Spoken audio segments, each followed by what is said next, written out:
એટલે ખાલી નો નિયમથી 12 સમજી એને જતું ના કરતા. જો મને માનો છો ને અને સુખી થવું છે ને, સુખની આશા લઈને આયા છો ને, તો મારા મત બતાયા માર્ગ ઉપર હેડવું પડશે. હું જેમ કહું છું એમ કરજો. હું ગેરંટી આલું છું. હોનાના પત્રકમાં કહેતા હોય તો સિક્કો મારીને ગેરંટી આલું. જો એમાંથી પલવાર આગી પાછી વાત થાય ને તો હું મેલડી ગાદી છોડ દઉં. જગતમાં કોઈ ભૂ આવી ગેરંટી નહીં આલે. હું ગેરંટી આલું છું. જો કદાચ મારી વાતનું પાલન કરો ને સુખના અજવાળા ના મળે ને ગોડા, તો ગાદી પર બેહવાનું ધોણવાનું બંધ કરી દઉં. આ એમને મીરા નહીં થતા. હજારો માણસ એમને એમ નહીં આવતા.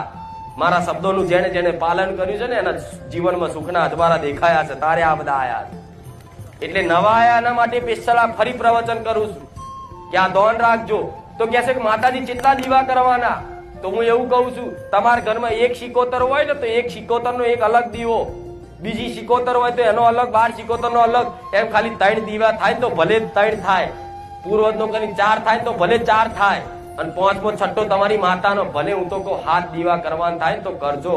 કોકદાર સમયગાળો ચોઘડી એવું બનશે અને તમારી માતા એવું રચાવશે ને કે એક જ દીવામાં બધું આવી જશે.